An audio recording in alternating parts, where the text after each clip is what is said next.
That's me. Well, Mr. Vanderhoff, the government wants to talk to you about a little matter of income tax. Income tax? Do you mind if I sit down? Go right ahead. Thank you. Is that Mr. Kirby? No, it isn't, darling. It's an internal something or other. Pardon me. Mr. Sycamore? Yeah. Mr. Sycamore? Excuse me? Mr. Sycamore, what is this? These things are not going off. Watch! Not right now, Mr. Lieutenant. Grandpa's busy. Oh. Pardon us. Now, Mr. Vanderhoff, I've written you several letters about this and have not had any reply. So that's what those letters were. I told you they were from the government. According to our records, Mr. Vanderhoff, you have never paid an income tax. That's right. Why not? I don't believe in it. You own property, don't you? Yes, sir. You receive yearly income from it I do. of between $3,000 and $4,000. Yeah, about that. You've been receiving it for years. I have. 1901 if you want the exact date. Well, the government's only concerned from 1914 on. That's when the income tax started. Well, Well, it seems, Mr. Vanderhoff, you owe the government 24 years back income tax. Now wait just a minute. You cannot go back that far. That's outlawed. What's your name? What does that matter? Ever file an income tax return? No, sir. Ah, what was your income last year? $27.52. Wasn't it, Essie? Yeah. Please. Now, Mr. Vanderhoff, you know there's quite a penalty for not filing an income tax return. Penalty? now, Mr. Henderson, may I ask you something? Well, Suppose I pay you this money. Mind you, I never said I'm going to pay it. But just for the sake of argument, what do I get for it? how do you mean? Well, for example, if I go down to Macy's and I buy something, there it is. What's the government give me for my money? How do you mean? Well, I mean, what do they do with it? Why, the government gives you everything. It protects you. From? Well, invasion. Foreigners might probably going to take everything you've got. Yeah, I don't think they're going to do that. If you didn't pay income tax, they would. How do you think the government keeps up the Army and Navy, all those battleships? Last time we used battleships was in the Spanish-American War. And what did we get out of it? Cuba. We get out of that. Now, I may pay if it's for something more sensible. Sensible. But what about Congress and the Supreme Court and the President? We got to pay them, don't we? Not with my money. No, sir. Now wait a minute. I didn't come here to argue with you. All I know is that you haven't paid an income tax and you got to pay it. They've got to show me. No, we don't have to show you. All those buildings down in Washington and interstate commerce and the Constitution. Now, the Constitution was paid for long ago. And as for interstate commerce, what is interstate commerce anyhow? Well, that's 48 states, see? And if we didn't have interstate commerce, nothing could go from one state to another. Why not? They got fences? No, they haven't got fences. They've got laws. My God, I've never come across anything like this before. Well, I may pay about $73, but that's all it's worth to me. And you'll pay every cent of it, just like everybody else. Hey, Essie, listen to this. And let me tell you something else. You'll go to jail if you don't pay.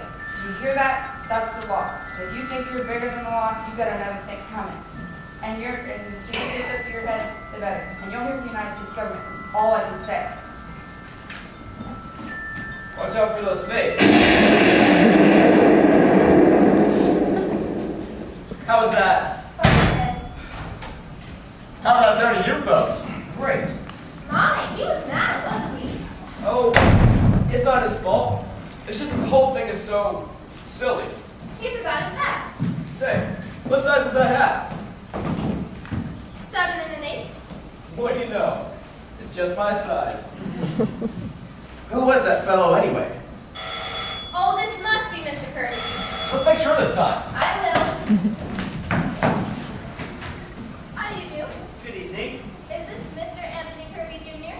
Yes, yes it is. Oh, good. I've been expecting you. This is really him.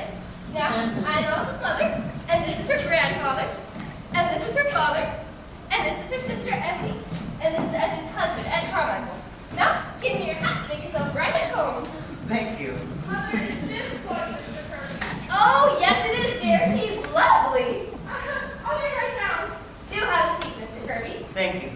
Oh, I hope I'm not keeping you away from dinner. No, not at all. Would you like an apple? No, thank you. How about a piece of candy? No, thanks.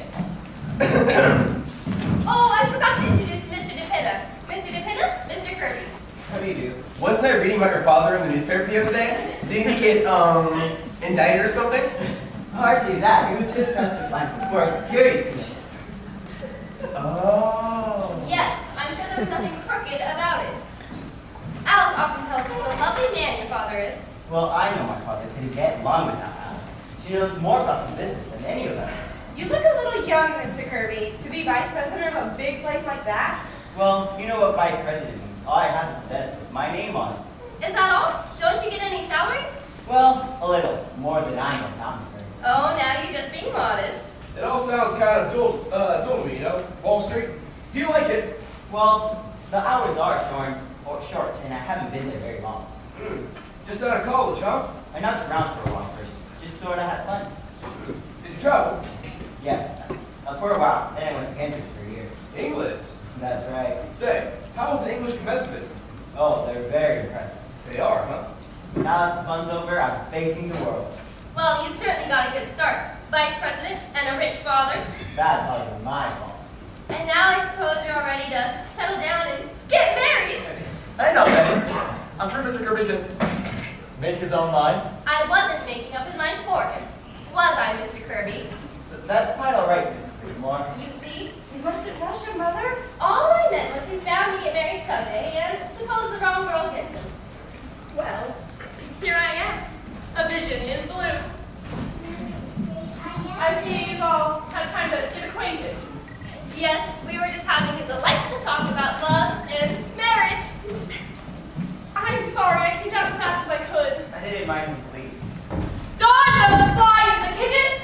Oh, Miss Alice is beautiful. Where are you going? I'm going out, Reba. Stepping, huh? Oh, that must be Mr. Collins. We better get going, Tony. All right. Grandpa. Did you say cream on your cornflakes? I forget. Half and half, Donald. All right. Hello, Mr. Collins.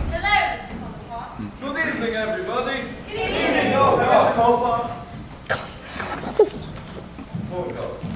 Grandpa, what do you think? I've had a letter from Russia. The second five-year plan is a failure. I practiced today, Mr. Kollenkoff. Oh, my Pavlova. If you'll excuse us, Mr. Kollenkoff. Oh, my little Alice. I have not seen you look so magnificent. Thank you. Mr. Kirby, this is Mr. Kollenkoff, SA's dancing teacher. Mr. Kirby. Hey, well do do. Now, if you'll pardon us, we're going to see the Monte Carlo Ballet. Ah, the Monte Carlo Ballet. It stinks. Yes, well, we better be going. Goodbye, everybody. Goodbye. Goodbye. I'm so glad to have met you all. Monte Carlo Ballet. Isn't Mr. Kirby lovely? Come on, everybody. Dinner. And so good looking. And he has such nice manners. Did you notice, Paul? Did you notice his manners? I did. In fact, I also noticed that you were getting pretty personal with him. Oh, now, Paul. He looks sort of like a cousin of mine. Wouldn't it be wonderful if we had the wedding here? I could put the altar right where the stakes are. If you wouldn't mind, Grandpa. I don't have the stakes, though. Oh, no. He'll want to have a church wedding. His family and everything. But the poor. All right, everybody, calm down. Well, sir, here we are again. We're all pretty thankful for what you've done for us, and we've been getting along very well. Alice has found a new man to go out stepping with, and he's handsome. Sorry, Paul. We've all got our health, and as far as anything else is concerned, we'll leave it to you. Thank you. So, Kollenkoff, the second five-year plan's a failure, huh? It's catastrophic. Now just you wait until they try the third five-year plan. Well, of course his family is going to want to come. And imagine, Alice marrying Kirby. Think of that. Isn't it exciting? I can play the wedding march on the xylophone. For dinner, I'm starved.